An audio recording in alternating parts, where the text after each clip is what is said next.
తెలంగాణలో రాష్ట్ర ఆవిర్భావ వేడుకలు అట్టహాసంగా నిర్వహిస్తున్నారు. పరేడ్ గ్రౌండ్లో సీఎం రేవంత్ రెడ్డి జాతీయ జెండాను ఎగురవేసి రాష్ట్ర ప్రజలకు శుభాకాంక్షలు తెలియజేశారు. మరోవైపు బీజేపీ, బీఆర్ఎస్, టీఆర్ఎస్ కార్యాలయాలను కూడా ఆవిర్భావ వేడుకలు అంగరంగ వైభవంగా నిర్వహించారు. Deputy CM Bhatti Vikramarka Khammam police parade గ్రౌండ్స్లో జరిగిన వేడుకల్లో ఆయన పాల్గొన్నారు.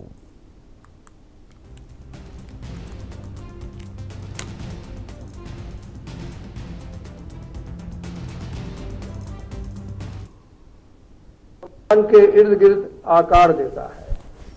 डॉक्टर भीमराव राम जी अम्बेडकर के शाश्वत आदर्शों से प्रेरित होकर के तेलंगाना ने सामाजिक समानता और सशक्तिकरण को शासन के केंद्र में स्थापित किया है। हम समाज के प्रत्येक वंचित वर्ग के उत्थान के लिए प्रतिबद्ध हैं ताकि विकास की यात्रा में कोई भी पीछे न रह जाए।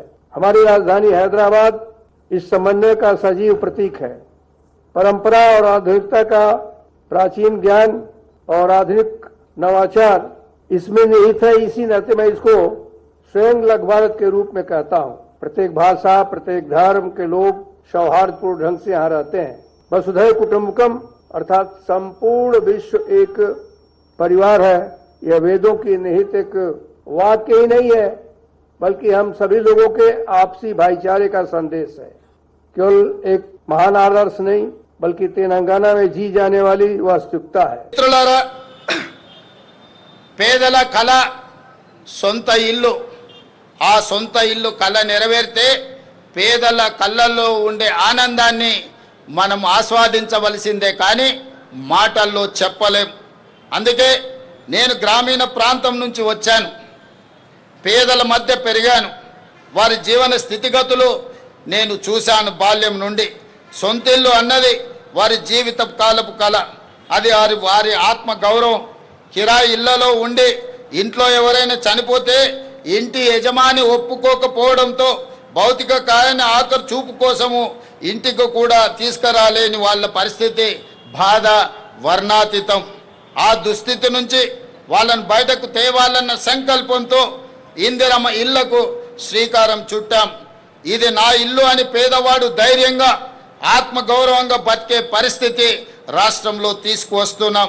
అందుకే మొదటి విడత 22,500 కోట్ల రూపాయలు కేటాయించి 4,50,000 ఇందిరమ్మ ఇళ్లను మంజూరు చేశాం. గత ఫిబ్రవరిలో ఈ పథకాన్ని ప్రారంభించుకున్నాం.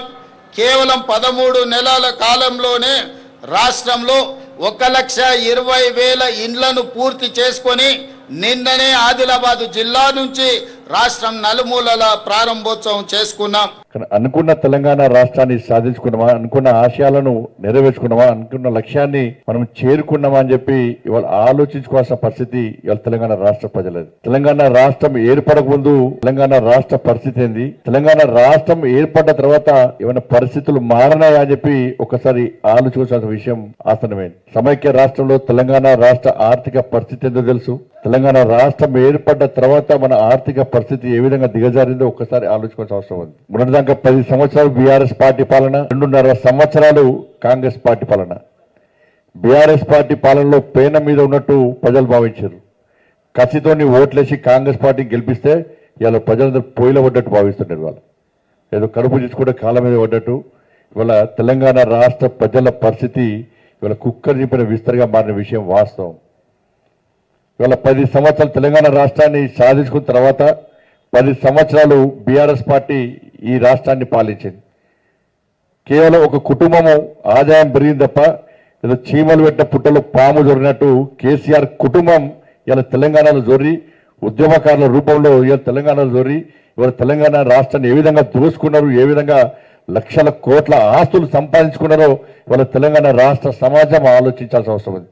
స్వరాష్ట్ర సాధన పోరాటంలో అసూలు బాసిన అమరవీరులందరికీ ఘనంగా నివాళులు అర్పిస్తున్నాను. పోరాడి సాధించుకున్న తెలంగాణ నేడు అన్ని రంగాలలో అభివృద్ధి సాధిస్తూ దశ దిశల వెలుగులో విరజిమ్ముతుంది. ప్రతి పౌరుడికి సామాజిక, ఆర్థిక, రాజకీయ న్యాయం అందించడమే పరిపాలన లక్ష్యం అని డాక్టర్ బాబాసాహెబ్ అంబేద్కర్ చెప్పిన అడుగుజాడల్లోనే నడుస్తూ రాష్ట్రంలో పాలన సాగిస్తున్నాం.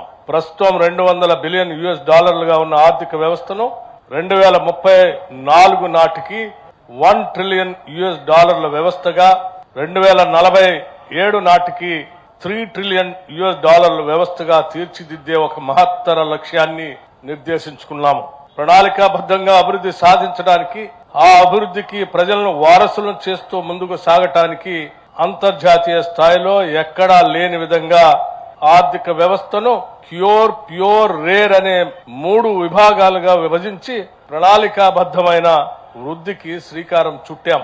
తెలంగాణ రాష్ట్రంలో పుట్టటం, ఇక్కడే జీవించడం ఒక వరం అనే విధంగా ప్రభుత్వ చర్యలు తీసుకుంటుంది.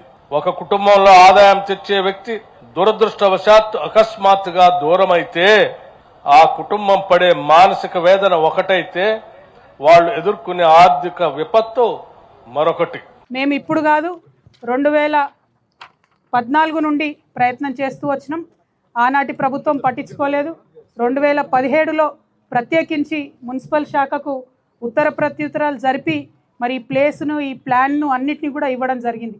ఇవాళ ఉన్నటువంటి ప్రభుత్వాన్ని మేము కోరేది ఏంటంటే, ప్రొఫెసర్ జయశంకర్ గారు ఇచ్చినటువంటి ఒక సైద్ధాంతిక పునాది మీదనే తెలంగాణ ఉద్యమం గట్టిగా వేళ్ళూనుకొని నిలబడ్డది. దాన్ని ముందుకు నడిపించినటువంటి చోదక శక్తులు, రాజకీయ శక్తులు ఉన్నప్పటికీ మరి సైద్ధాంతిక పునాది ఇచ్చినటువంటి ప్రొఫెసర్ జయశంకర్ గారి విగ్రహం మన రాష్ట్ర రాజధానిలో ఉండడం ఎంతైనా అవసరం. కాబట్టి ప్రభుత్వమే పూనుకొని విగ్రహాన్ని ఏర్పాటు చేయాలి.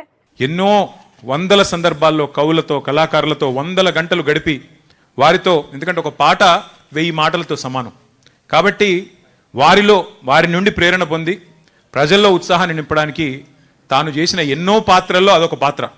కళాకారుడిగా, కవిగా, రచయితగా కేసీఆర్ గారు ఎన్ని అద్వితీయమైన పాత్రలు పోషించినారో ఆ 14 ఏళ్ల ఉద్యమ ప్రస్థానంలో మీ అందరికీ తెలుసు.